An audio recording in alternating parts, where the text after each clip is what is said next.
Hay historias que se quedan grabadas, ¿verdad? Relatos de una dureza increíble, que nos enseñen de qué es capaz el ser humano, de su resistencia. Hoy vamos a meternos de lleno en una de esas historias, un recuerdo forjado en el frío y en una disciplina, bueno, absolutamente brutal. Con estas palabras ya entramos de lleno en la experiencia. Y ojo, esta frase no es una simple exageración, para nada. Es el punto de partida para que podamos llegar a comprender lo que era una prueba que iba mucho más allá de lo físico, una prueba diseñada para quebrar la voluntad. A ver, para ponernos en situación, tenemos que viajar a un momento muy convulso de la historia de Perú. El terrorismo de Sendero Luminoso se estaba extendiendo por todo el país y la respuesta militar fue, desde luego, contundente. El escenario de esta historia es un lugar aislado, la isla de San Lorenzo. Es que esta isla no era un simple centro de entrenamiento, vamos, era una forja. La idea era simple, pero brutal. Para enfrentarse a una guerra tan salvaje, los soldados debían ser templados a través de sufrimientos que rozaban lo inhumano. Todo para forjar, como dice la propia fuente, un acero de espíritu combatiente.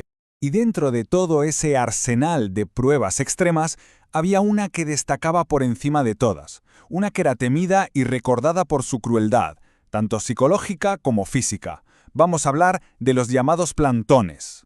Pero, ¿en qué consistían exactamente? Pues, a ver, no se trataba de un esfuerzo físico de acción, como correr o hacer flexiones, no. Era justo lo contrario, la inmovilidad absoluta. Estar de pie, sin moverse ni un milímetro durante horas que se convertían en una eternidad. Todo esto a merced del frío, del viento, de lo que fuera. Un tormento pasivo, sí, pero devastador. Y aquí viene una de las claves del asunto, algo que lo hacía todavía más duro. Era un castigo colectivo.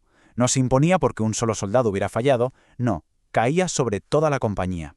La frase lo resume a la perfección. Cuando llueve, todos se mojan. Es decir, el error de uno, o la simple percepción de un error grupal, era la condena para todos.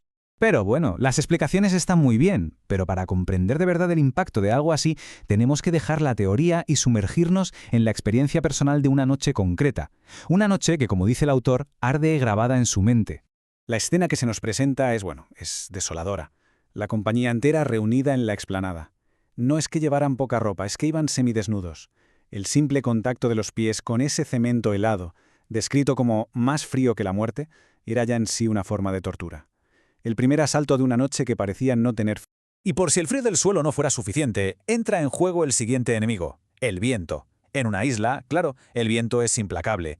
La fuente lo describe de una forma increíblemente gráfica. 1000 cuchillos marinos que te desgarraban la piel y se colaban hasta los huesos. No había refugio, no había escapatoria. Era un ataque constante que venía de todas partes. Pero el castigo no se quedaba ahí, no. Se iba retorciendo para ser todavía más cruel. Primero, la orden de extender los brazos, una postura que te agota enseguida. Y luego, lo más devastador, la orden de separarse. Con eso rompían la única defensa que tenían, el poco calor que sus cuerpos, juntos, podían generar. Se les aisló por completo, física y psicológicamente. Y aquí llegamos a la que quizá era la peor parte de todas. No era solo el dolor, era la tortura mental de la incertidumbre, de no saber cuándo terminaría aquello. El tiempo se estiraba, se deformaba, cada minuto parecía una hora y cada hora una eternidad. El reloj sencillamente dejaba de existir. Y claro, al final pasaba lo que tenía que pasar. Los cuerpos empezaban a ceder. Uno a uno, los soldados se desplomaban. Pero lo más terrible de todo era la orden. Estaba prohibido ayudarles. Había que permanecer inmóvil, viendo caer a un compañero, luchando contra el instinto más básico de socorrerle. Una prueba de disciplina llevada al extremo más inhumano que se pueda imaginar. Y justo ahí, en el peor momento, cuando la resistencia parece haber llegado a su límite, cuando la noche es más oscura, la historia da un giro. Un giro de 180 grados. Pasa algo que nadie se esperaba. De repente, una voz rompe la tortura del silencio. La misma autoridad que les había separado ahora les daba la orden contraria. Una orden que, en ese preciso instante, era una salvación. La transformación fue instantánea, radical. Se pasó del aislamiento absoluto a la unidad, del frío glacial que te cala hasta los huesos al calor compartido, de la debilidad individual a la fuerza colectiva. Dejaron de ser hombres solos y ateridos para convertirse literalmente en un solo cuerpo.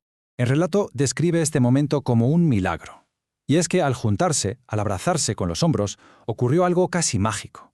La energía de los que aún resistían se transmitió a los más débiles. Fue como una transfusión de voluntad, una corriente de vida que les permitió aguantar juntos lo que por separado era ya imposible. Y el castigo al final termina.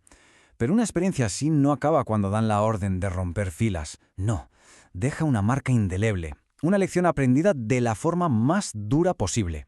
El regreso al cuartel es el de un grupo de fantasmas. El agotamiento es total, físico y mental, y el simple acto de vestirse, de sentir la tela sobre la piel helada, se describe como volver a la vida, como revestirse de carne. Es una imagen poderosísima que nos da una idea del estado en el que quedaron. Y aquí llegamos a la conclusión fundamental del narrador.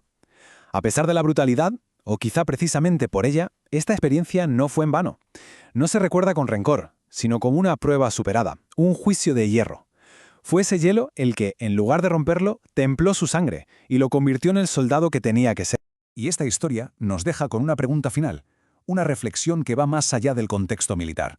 Nos obliga a pensar sobre cómo las pruebas más duras, cuando se afrontan en común, pueden crear una conexión entre las personas que nada ni nadie podrá romper jamás, una auténtica hermandad, forjada en el hielo.